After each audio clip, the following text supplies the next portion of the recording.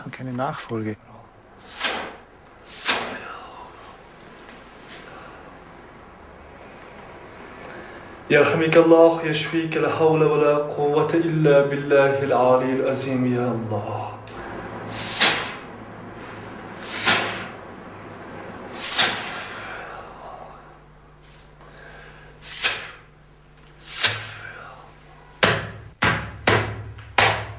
À l'époque soviétique, les prières de guérison étaient considérées comme de la superstition.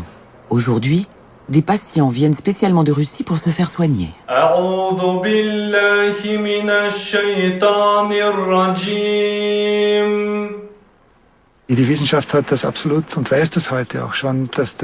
Les scientifiques savent que la dimension psychique, la dimension de la foi, je pense notamment à la recherche sur l'effet placebo, peut avoir un rôle très important et que la chimie est souvent largement surestimée. Le tabib soufi organise des excursions avec ses invités, comme par exemple ici dans les montagnes à la frontière avec le Tadjikistan. C'est là que poussent les meilleures herbes, l'été. La proximité de régions en crise en fait une zone dangereuse. Toutefois, la présence du guérisseur assure la sécurité du groupe. Il se réjouit de l'intérêt pour Avicenne et pour sa médecine. En Occident, les traditions culturelles des Ouzbeks sont méconnues. Mais depuis la parution du médecin d'Ispahan, la médecine globale d'Avicenne est de nouveau en vogue. Maintenant, les hommes, l'humanité a besoin de retourner, de chercher les méthodes qui sont oubliées. Il va chercher cette direction. Et tout de même, il cherche Avicenne, pas autre méthode qu'on peut chercher. On trouve ces méthodes sur les herbes, sur la chirurgie, sur la comment on peut dire, comment nettoyer l'organisme, comment sauver l'organisme, etc. Il y a beaucoup de théories, beaucoup de pratiques de Avicenne maintenant qu'on utilise en Ouzbékistan. Alors, nous regardons le côté de l'ouest et prendre l'énergie et lentement commençons à respirer.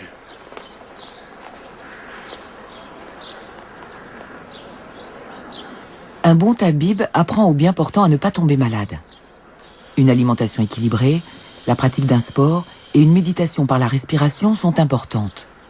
Le tabib jouit de cette autorité naturelle qui porte à faire ce qu'il suggère.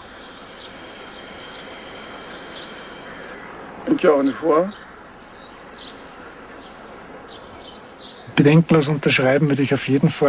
Je souscris sans hésiter à l'idée de prévention qui est contenue dans la médecine d'Avicenne et qui recouvre plusieurs aspects, notamment le mode de vie, la conduite de son existence, le rapport à la nature, aux plantes. Le devoir du tabib est d'orienter les gens vers ces ressources naturelles. C'est quelque chose de tout à fait praticable, applicable et transposable.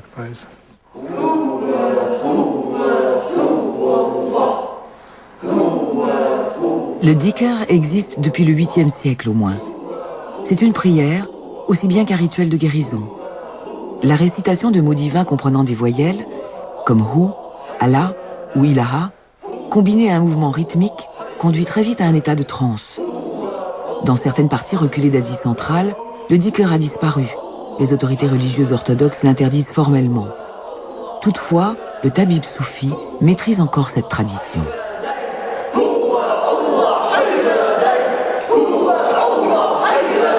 C'est le zikr martiaux, on dit. C'est le zikr pour se réveiller Par exemple, il y a les hommes qui sont très dépressifs, ils ne veulent pas travailler, ils pensent que dans la société, il y a beaucoup de problèmes qu'ils ne peuvent pas résoudre, etc. Dans ce cas, on fait spécial zikr pour cela. La ilaha illallah.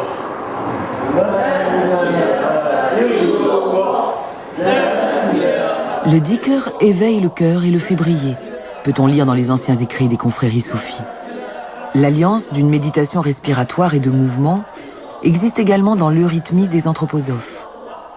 Les psychiatres occidentaux ont redécouvert ces effets et y ont recours. Dans les centres de fitness modernes, on trouve souvent l'association de musique rythmique et de mouvements dynamiques qui conduit à un bien-être inexplicable pour beaucoup. Ce qui est très marquant dans l'expérience de la transe, c'est que l'aspect cognitif passe au second plan, tandis que le ressenti passe au premier plan. On le constate également dans les thérapies musicales réceptives, où les patients décrivent des sentiments suspendus. Ils disent qu'ils ne pensaient plus à rien.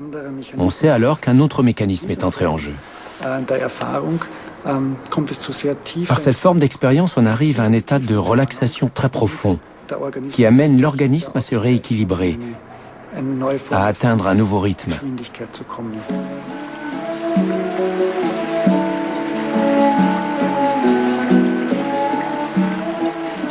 Les 4 Autrichiens poursuivent leur découverte des plus beaux endroits d'Ouzbékistan. Cette fois-ci, ils sont accompagnés par Ulugh-Bek, un autre fils du Tabib, qui leur dévoile de nouveaux paysages.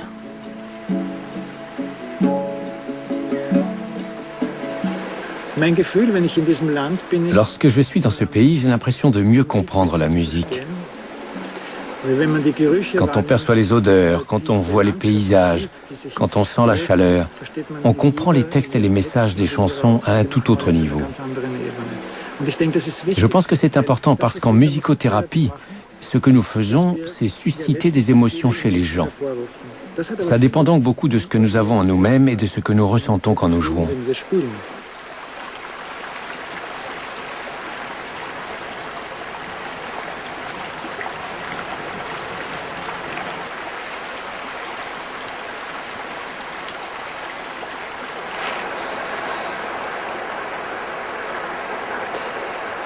Sharzanam est la fille du tabib soufi, mais aussi son élève.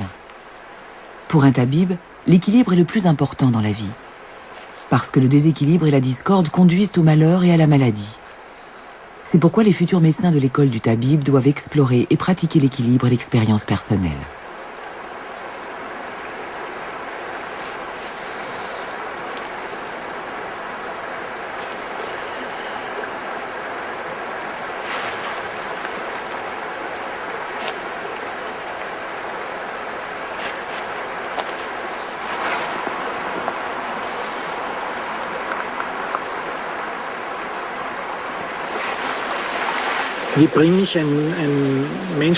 Comment est-ce que j'apporte l'équilibre au sein d'une vie dans toute sa diversité?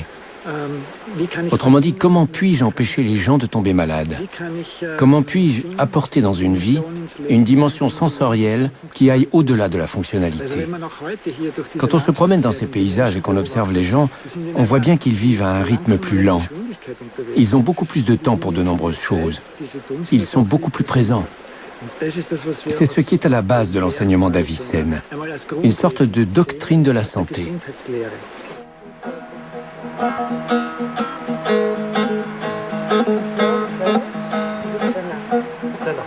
Les jeunes étudiantes montrent à Ulugh-Bek la danse Bakse, qui fait aussi partie de la musicothérapie.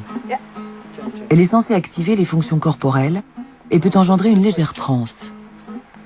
Ici, la danse Bakse est inconnue de tous. Mais Ulugh-Bek est appliqué et perçoit très vite le sens de l'exercice.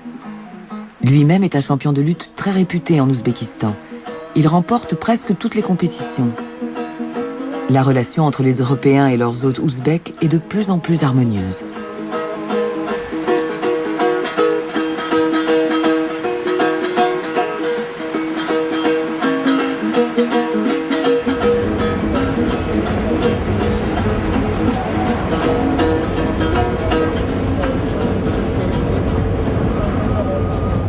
Dans l'école du tabib soufi, on enseigne en plus des matières médicales, l'arabe, le russe, l'anglais, la poésie et la philosophie.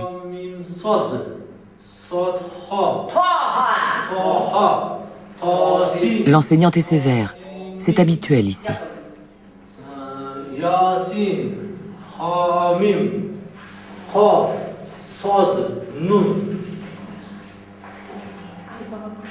Gymnastique, danse classique, danse folklorique et lutte viennent compléter cet enseignement. Les adolescents doivent avoir une occupation. En Ouzbékistan aussi, ceux qui sont désœuvrés se tournent facilement vers l'alcool et la drogue. Les Ouzbeks ont présenté leurs pratiques thérapeutiques. À présent, tout Tchèque peut montrer comment la musicothérapie fonctionne. Tabib Alisher, un des fils du tabib soufi, directeur d'un cabinet médical, accepte de servir de cobaye. Pour tout Tchèque, c'est une grande preuve de confiance et un moment important. Il voudrait que la musicothérapie orientale soit aussi bien établie dans le berceau de ses origines qu'elle l'est à Vienne. Mais pour cela, il lui faut d'abord convaincre le tabib.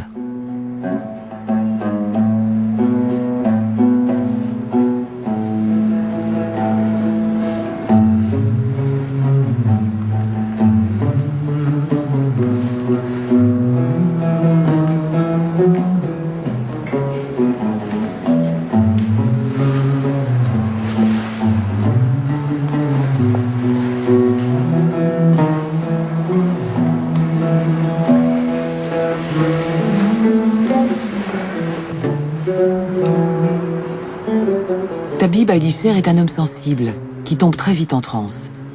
Une thérapie intensive dure 30 minutes. Le thérapeute lui-même sombre dans une légère transe.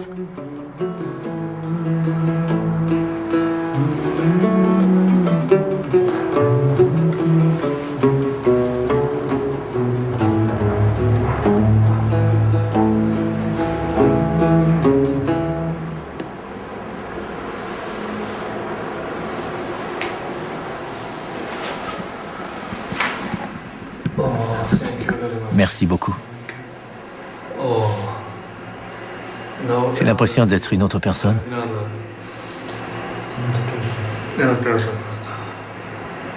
Pouvez-vous me dire ce que vous avez ressenti?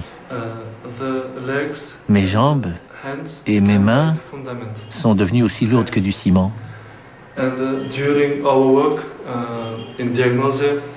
Pendant la séance, les nerfs et les capillaires au niveau de la tête ont perdu en vigueur. Mais après la séance, les capillaires se sont dilatés et ça s'est dégagé au niveau de la tête, ici et derrière.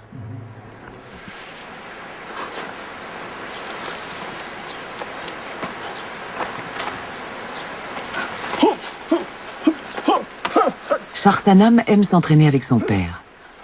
Pour tout Tchèque et sa petite troupe, le voyage continue, direction Boukhara. Le tabib soufi n'aime pas les scènes d'adieu, il leur préfère un petit combat. Le guérisseur a son idée sur les Occidentaux. Toujours quelques philosophies de l'Est à la mode. À la mode, et on commence. Aujourd'hui, il étudie yoga. Demain, il va au bouddhisme. Autre place, C'est pourquoi concentration intérieure à la jeunesse, il n'y a pas. À la fin, ils n'étudient rien. Parce qu'ils ne peuvent pas comprendre où est la raison, où est le Dieu, où est l'énergie, où on peut prendre. Parce que jamais en Europe ne va pas les masters, bons masters. Il ne va pas. Le trajet le long de la route de la soie qui passe par Samarcande, Khiva et Boukhara est un peu un cliché de l'Orient ancien, avec toute sa magnificence et sa richesse. Une voie commerciale des marchandises, des arts, de la science, mais aussi des conquêtes et du pouvoir. Le splendide visage de la terre, avait-on baptisé Samarcande. La liste est longue de ceux qui sont venus ici visiter, conquérir, détruire ou proposer leurs talents.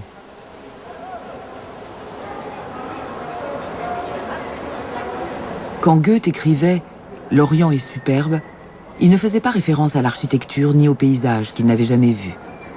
Goethe aimait l'esprit oriental. les poètes, les sages et les savants.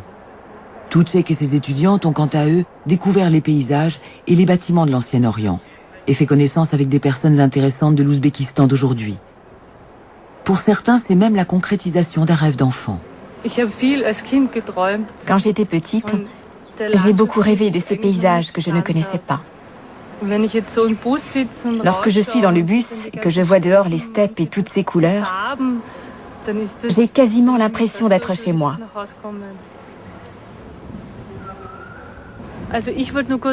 Je voudrais aussi ajouter qu'en Autriche, lorsqu'on étudie ce qu'on appelle la musicothérapie de l'Orient ancien,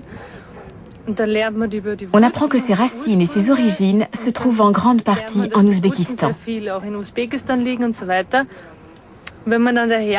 Du coup, en arrivant ici, on s'attend forcément à voir en quelque sorte la version originale. C'est ce qu'on attend en secret, même si on sait que ça ne fonctionne pas comme ça. Ce qui est très surprenant, ou plutôt ce qui ne l'est pas du tout, c'est selon, c'est qu'on ne trouve rien de tout ça ici. L'ironie de l'histoire, c'est que nous ramenons la musicothérapie là où elle est née. Le but est atteint. Les remparts de Boukhara sont en vue. En sanskrit, Boukhara signifie monastère. Autrefois, il y avait ici plus de 300 écoles coraniques. Jadis, la ville était un carrefour important pour le négoce des fourrures, des étoffes, des broderies, des épices. Les Vénitiens ne furent pas les seuls à venir ici.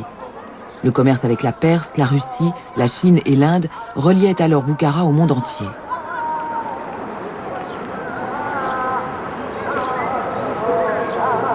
La richesse de la ville et les résidences des grands seigneurs et princes attirèrent à Boukhara poètes, artistes et médecins. Le fils le plus célèbre de la ville reste toutefois le médecin Abou Ibn Ali Zina, dit Avicenne. Mais personne n'avait imaginé que plus d'un millier d'années après sa naissance, des Européens s'efforceraient de réintroduire sa musicothérapie.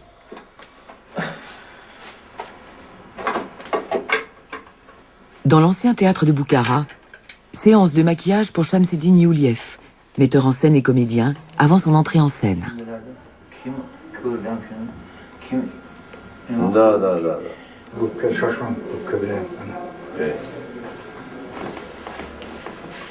Il a interprété Avicenne, le plus célèbre fils de la ville, plusieurs centaines de fois. Un rôle qui résonne au plus profond de son âme.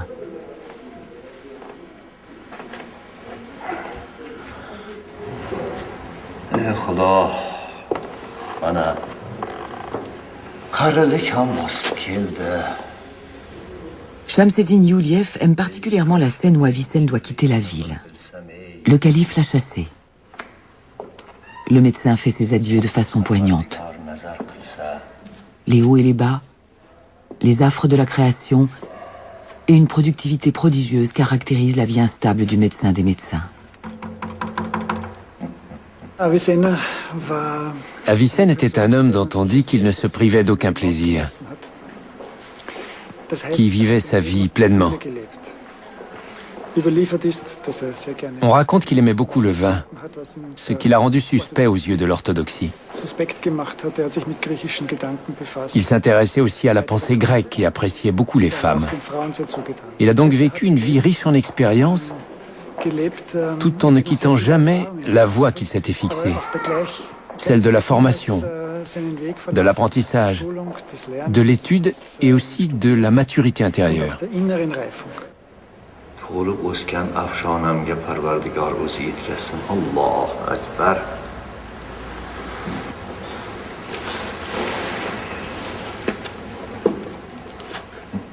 C'était également un mystique et un soufi.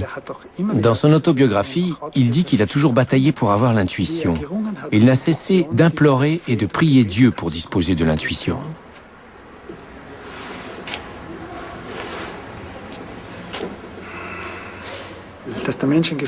Le but est que l'homme développe un sentiment qui englobe à la fois le corps et l'âme.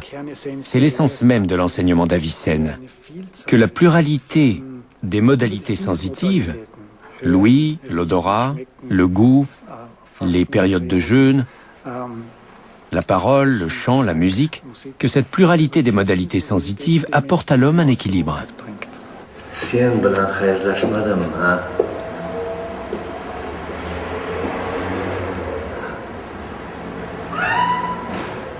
Shamseddin Youliev interprète encore une fois le héros, au moment où il quitte Boukhara. Avicenne se réfugiera en Perse et décédera dans l'actuel Ramadan. Bien sûr, un monument a été érigé à Boukhara en l'honneur d'Avicenne. Et c'est non loin de sa statue, dans une modeste polyclinique, qu'un rêve se réalise enfin de la plus merveilleuse des manières. La raison de la venue des Autrichiens s'est vite répandue. On a très facilement accepté qu'ils fassent une démonstration de cette thérapie traditionnelle.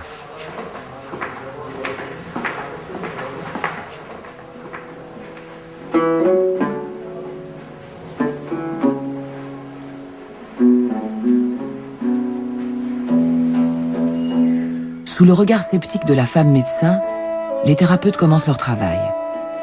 Les deux patientes sont malades du foie. C'est une infection très courante ici.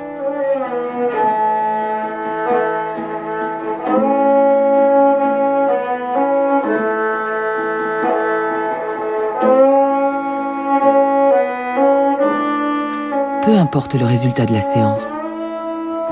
Les musicothérapeutes viennois ont atteint leur but. À Boukhara, il n'y avait certainement pas eu de soins dans la tradition d'Avicenne depuis un siècle et demi.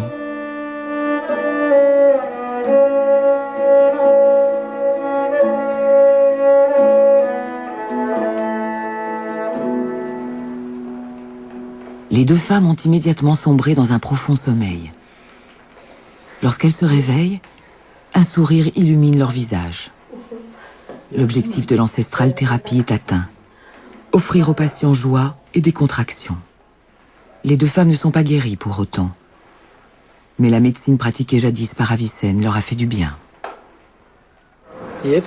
Nous allons maintenant rentrer chez nous. Il va falloir à nouveau s'intégrer, s'adapter aux structures existantes. Mais toujours est-il que cet échange, cet aller-retour entre les cultures, restera pour moi un moment d'une incroyable beauté.